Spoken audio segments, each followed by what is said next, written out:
Halo, jumpa lagi dengan kami tim Koboi Kolam. Kali ini kita akan coba melihatkan bagaimana kondisi keadaan air di kolam diameter 3 kami dengan kapasitas ikan 2.500. Di sini terlihat ikan berenang-renang dengan sehat, dengan lincah, tanpa kekurangan oksigen sedikit pun, karena memang kebutuhan oksigennya tercukupi dengan baik, seperti itu. Nah, kita juga bisa lihat kondisi keadaan air di kolam ini. Nampak jelas sekali bahwa apa sih yang membuat ikan itu menjadi lincah, apa sih yang membuat ikan itu menjadi sehat. Tentunya keadaan air itu sendiri. Air itu sendiri dengan kondisi bioflok seperti ini, ya itu terus harus kita rawat seperti itu. Harus kita jaga kualitasnya agar ikannya tidak mabok keracunan dengan amonia seperti itu. Nah, tanda dari kondisi air yang baik ya tentu ditandai dengan vlognya yang berterbangan seperti itu ya. Mungkin nanti bisa diukur seperti itu. Teman-teman juga mungkin sudah tahu cara pengukurannya seperti itu, dan juga secara sepintas terlihat bahwa banyak sekali busa-busa yang ada di permukaan kolam seperti ini. Ini menunjukkan tentunya bahwa bakteri-bakteri itu bekerja dengan baik. Bakteri itu mengurai kotoran-kotoran dengan baik sehingga menimbulkan satu reaksi yang akhirnya menimbulkan busa-busa seperti ini. Semakin banyak busanya ya tentu berarti menunjukkan kinerja dari bakteri itu sendiri sangat bagus, teman-teman, gitu ya. Nah, itu seperti ini kelihatan sekali ikannya lincah ya, tidak megap-megap. Artinya memang ikan tidak kekurangan oksigen dan tidak juga kondisi keadaan airnya bagus sehingga ikan itu tidak lemas seperti itu ya. Nah, kita bisa lihat seperti ini. Nah, ikan itu sendiri perlu makan, teman-teman.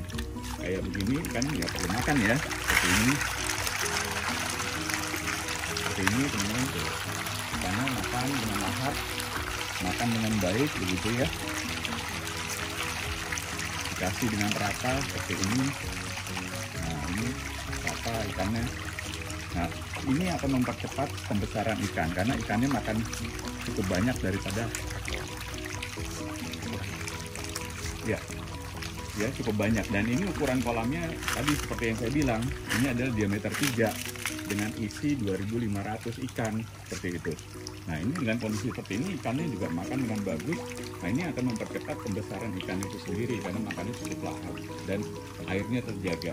Nah, tapi teman-teman ya, apakah ikan saja yang cukup makan, yang harus diberikan makan?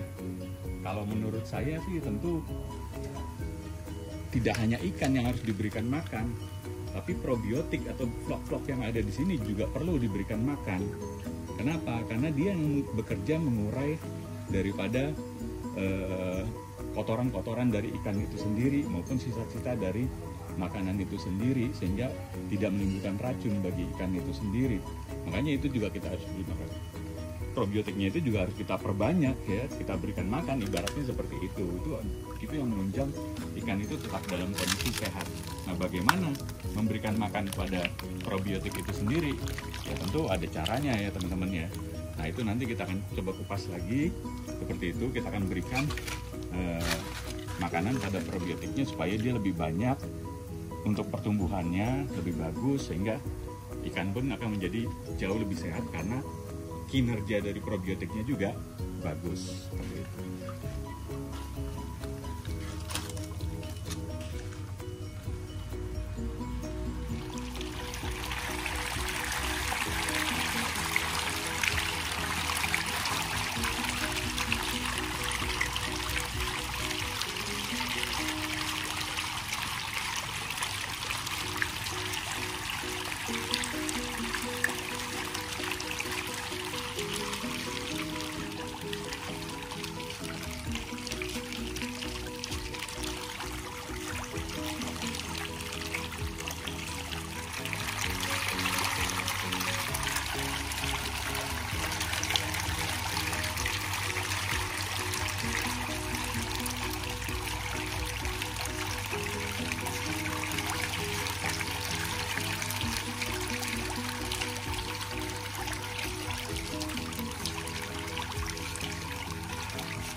inilah larutan yang biasanya kita berikan kepada probiotik.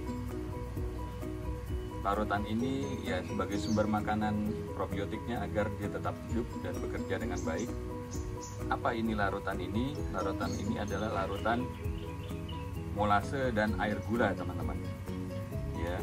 Nah, larutan ini biasanya kita rutin kita berikan di masing-masing kolam. Agar apa? Agar bakteri-bakteri atau probiotik-probiotik yang bakteri-bakteri yang ada mengambil makanan dari air gula ini untuk dia berkembang biak, untuk dia hidup seperti itu ya, agar bisa tetap airnya tetap kondisinya bagus.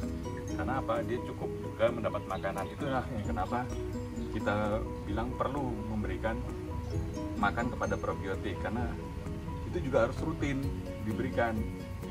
Kalau kita biasanya memberikannya bisa seminggu sekali, bisa seminggu 2 kali, ataupun lebih, tergantung pada kondisi keadaan air di kolam tebar padat kami yang bisa mencapai 3.000 ekor pada diameter 4 dan yang diameter 3 bisa sampai 2.500 ekor. Ini yang kami lakukan rutin agar apa? Agar ikan tetap dalam kondisi yang sehat. Kita akan berikan di masing-masing kolam seperti ini.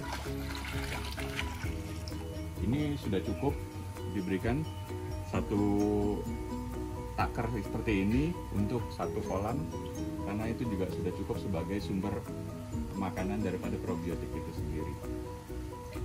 Mungkin itu yang bisa kita sampaikan dari tim Cowboy Kolam. Mudah-mudahan teman-teman juga punya kreasi-kreasi yang bisa menjadi terobosan-terobosan agar ikannya tetap sehat seperti itu. Sampai jumpa lagi dari tim Cowboy Kolam. Gitu aja.